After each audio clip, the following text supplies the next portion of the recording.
Praise the lord. Good morning.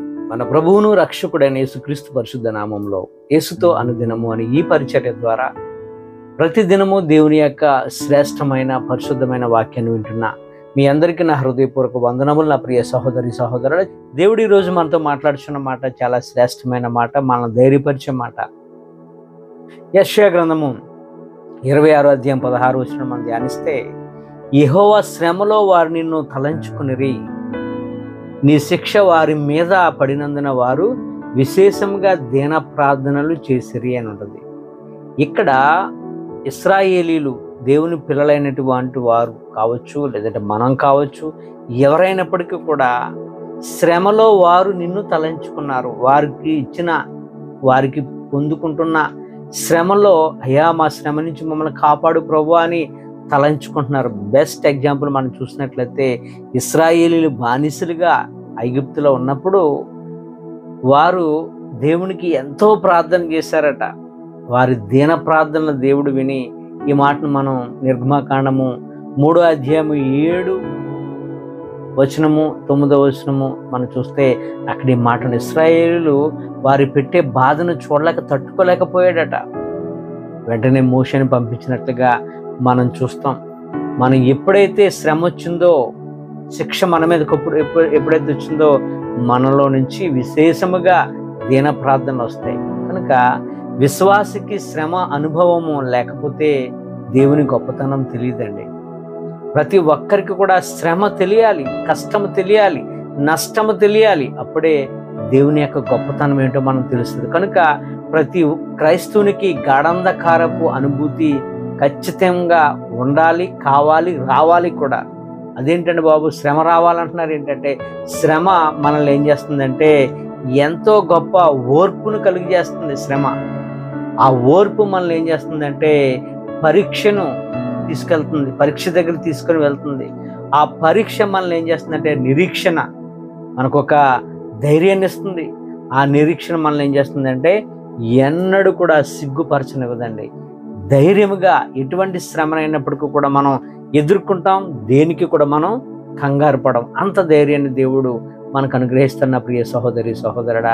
కీర్తనకారుడు అంటాడు కదా, 120వ కీర్తన 1వ వచనంలోను, అలాగే 18వ కీర్తన 6వ వచనంలోను, 2వ సమూయేలు గ్రంథము 22వ అధ్యాయము 7వ వచనంలో కూడా ఈ మాట మనం చూడొచ్చు.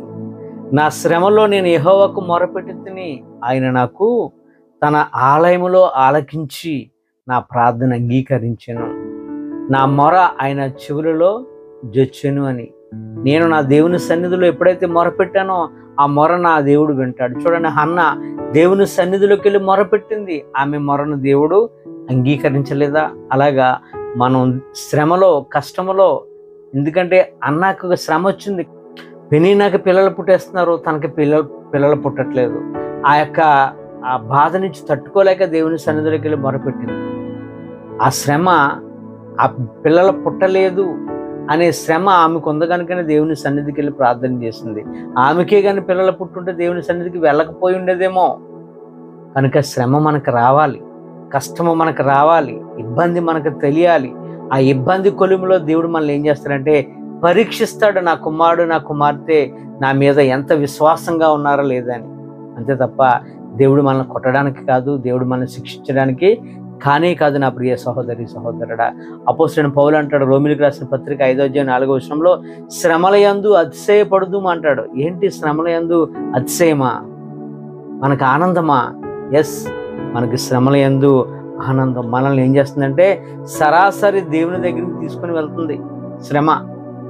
సరాసరి దేవుని సన్నిధికి మనల్ని తోడుకొని వెళ్తుంది శ్రమ. ఆ శ్రమే లేకపోతే మనిషిలో దీనత్వం ఏమైపోతుందండి? అడుగంటు పోతుంది. ఎప్పుడైతే శ్రమ వచ్చిందో ఆ శ్రమకు మనకేమొస్తుందంటే శిక్ష ఉంటుంది. ఆ శిక్ష మనల్ని ఏం చేస్తుందంటే దీన ప్రార్థన చేసే విధంగా, ప్రభు సన్నిధిలో గోజాడే విధంగా మనల్ని నడిపిస్తుంది. నా ప్రియ సహోదరి సహోదరుడా, ఇదే మాటను యెషయా భక్తుడు కూడా ప్రస్తావించాడు కదా. ఆ యెషయా గ్రంథం 26వ అధ్యాయం 16వ వచనంలో, నీ శిక్ష వారి మీద పడినందున వారు విశేషంగా దీన ప్రార్థన చేశారని. శిక్ష లేకపోతే మనలో ప్రార్థన రాదు, దీనత్వము ఉండదు, గర్వంలోనికి వెళ్ళిపోతాం. బెస్ట్ ఎగ్జాంపుల్ మనం చూసినట్లయితే బైబిల్ నుండి నినివే పట్టణస్థులు మనం చూడొచ్చు. దేవుని పిల్లలైనటువంటి ఇశ్రాయేలీయులను వారు చాలా దారుణంగా పాలించారు, బానిసలుగా తీసుకొని వెళ్ళిపోయి. ఎప్పుడైతే వారి మీదకి ఉగ్రత వస్తుందని, వారి చెడుతనం ప్రవర్తించినందుగా దేవుని యొక్క ఉగ్రత వారి మీదకి వస్తుందని దేవుడు ముందుగానే వారికి ఆ యొక్క హెచ్చరిక చేయమన్నాడు. త్వరలో మీ మీదకి దేవుని యొక్క ఉగ్రత రాబోతుందని మరి యోనా ద్వారా అక్కడికి పంపించాడు. యోనా వెళ్ళాడు, అయిష్టంగా సువార్తను ప్రకటించాడు. అయినప్పటికీ కూడా రాజు మొదలుకొని, సామాన్య ప్రజలు మొదలుకొని, పశువులతో సహాట అక్కడ వారు దీన ప్రార్థనలు చేశారట, ఉపవాస ప్రార్థనలు చేశారట. వెంటనే దేవుడు వారి యొక్క ప్రార్థన విని ఆ ఉగ్రత రాకుండా చూశాడు. దేవుని యొక్క మనసు మార్చుకున్నాడు. కొడదామనే చేతిని వెనకకి తీసుకున్నాడు. ఈ మాటలు మనకి యోనా గ్రంథము మరి 3వ అధ్యాయము 8వ వచనం 9వ వచనంలో ఈ మాటలు మనం చూడొచ్చు. నా ప్రియ సహోదరి సహోదరుడా, వారికి ఆ శ్రమ వల్ల వారు దీన ప్రార్థన చేయబట్టి దేవుని యొక్క ఉగ్రత నుంచి తప్పించుకున్నారు. ఈ లోకంలో మనకు శ్రమ లేకపోతే అండి బాధపడాలి. అదేంటండి బాబు, శ్రమ లేకపోతే బాధ ఏంటి, శ్రమ లేకపోతేనే ఆనందం కదా అనుకోవచ్చు. శ్రమ లేకపోతే మనం ఏమైపోతాం, లోకంలో కలిసిపోతాం, దేవుని సన్నిధిలో మనం కనబడం, దేవుని యొక్క కనుదృష్టిలో మనం ఉండం. శ్రమ మనకి ఎప్పుడైతే వచ్చిందో ప్రతి దినము దేవుని సన్నిధిలో ఉంటాం, మోకరిస్తాం, దేవునితో మాట్లాడతాం, దేవుడు మనతో మాట్లాడతాడు. అది శ్రమ లేదంటే దేవుని యొక్క కనుదృష్టి నీ మీద లేనట్టు. శ్రమ వచ్చింది అంటే దేవుని యొక్క కనుదృష్టి నీ మీద ఉన్నట్టు అనేది సత్యాన్ని ఈరోజు నీవు నేను మనం గ్రహించుకోవాలి. నా ప్రియ సహోదరి సహోదరుడా, దేవుడైన యెహోవా ఆయనకి ఇష్టులైన పిల్లల్నే గద్దిస్తాడు. నిజమండి, శ్రమ ఎప్పుడైతే వచ్చిందో మనం దేవుని మీద ఎక్కువగా ఆధారపడటం నేర్చుకుంటాం. యోబు గ్రంథము 5వ అధ్యాయం 17వ వచనంలో దేవుడు గద్దించు మనుషుడు ధన్యుడట.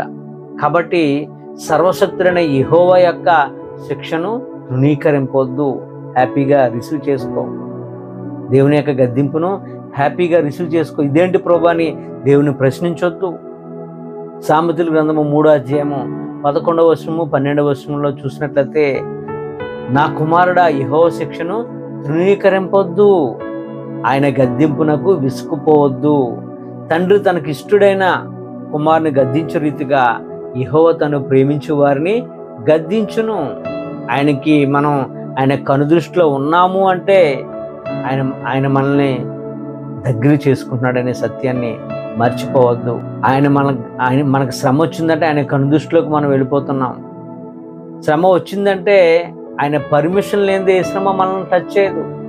శ్రమ ఆయన ఎలా చేస్తేనే వస్తుంది, శోధన ఆయన ఎలా చేస్తేనే వస్తుంది, అనారోగ్యము ఆయన ఎలా చేస్తేనే వస్తుంది తప్ప ఏది కూడా మనల్ని తాకదు. దానంతర దానిగా అది తాకదు. దేవుడు యొక్క పర్మిషన్ ద్వారానే మన యుద్ధకు రావాలి. ఎల్లప్పుడూ కూడా ఆయన కనుదృష్టి మనపైనే ఉంటుంది. కనుక శ్రమ వచ్చిందంటే మనల్ని ఆయనకు దగ్గర చేసుకోవడానికి, దేవుడు ఆయనకి దగ్గర చేసుకోవడానికి శ్రమలను శోధనలను కలుగు చేస్తాడు. అయ్యో నా కుమారుడు దారి తొలగిపోతున్నాడు, నా బిడ్డ నాకు దగ్గర అవ్వాలని శోధన, శ్రమ, కష్టము, నష్టాన్ని మనకు గురి చేస్తాడు. ఆయనకి దగ్గర అవుతాం. దాని ద్వారా మనము చాలా మేలు పొందుకుంటాం. మన శ్రమను చూసి కీడేమో అనుకుంటాం, కానీ అది కీడుకు కాదు. నా ప్రియ సహోదరి సహోదరుడా, మేలుకైన సత్యాన్ని నువ్వు మర్చిపోవద్దు. ఆ శ్రమను నువ్వు ఏం చేయాలంటే మహదానందంగా అంగీకరించు. నా దేవుడు నన్ను లోకం నుంచి తప్పించడానికి శ్రమ నాకు ఇచ్చాడని మహదానందంగా ఆనందించు. శ్రమ ఆయన శిక్షలోనికి తీసుకొని వెళ్తుంది. ఆ శిక్ష మనల్ని ఏం చేస్తుందంటే మన ఆత్మీయ స్థితిని ఎంతగానో మెరుగుపరుస్తుందండి. శ్రమ వస్తే దేనికి కృంగిపోవద్దు. థ్యాంక్ యూ డాడీ, ఈ శ్రమ ఇచ్చినందుకు వందనాలు ప్రభువా అని చెప్పండి. నీ కృపను బట్టి నన్ను రక్షించు ప్రభు అని, ఈ యొక్క వ్యాధి ఇచ్చినందుకు, ఈ సమస్య ఇచ్చినందుకు, ఈ శోధన ఇచ్చినందుకు, ఈ లోకంలో పడిపోకుండా నన్ను సరిచేయడానికి ఇవి నాకు ఇచ్చావు, అందుని బట్టి నీకు స్తోత్రాలు ప్రభు అని దేవునికి వందనాలు చెల్లించండి. ధైర్యంగా మనము శ్రమను ఎదుర్కొందాం. ఆ శ్రమ మనల్ని ఏం చేస్తుందంటే ఉన్నత స్థితికి తీసుకొని వెళ్తుంది. నా ప్రియ సహోదరి సహోదరుడా, మనల్ని కృంగదీయడానికి కాదు. శ్రమ వచ్చిందంటే ఉన్నత స్థితిలో పెట్టడానికి శ్రమ వస్తుంది. బెస్ట్ ఎగ్జాంపుల్ మనం చూసినట్లయితే యోసేపును తీసుకోండి, దానియేలు, షడ్రకు, మెషేకును తీసుకోండి, దావీదుని తీసుకోండి, ఇలాగ విశ్వాసులందరినీ తీసుకోండి, విశ్వాస వీరులందరినీ తీసుకోండి. వారు ఎవరు కూడా శ్రమ పొందకుండా అంత ఉన్నత స్థితికి వెళ్ళలేదు. వారందరూ శ్రమలో, కష్టాలలో ప్రభువుని మీద ఆధారపడి నీవే నా దిక్కు అని ప్రభు వైపు చూశారు కనుకనే వారికి అంత గొప్ప ఉన్నత స్థితి వచ్చింది.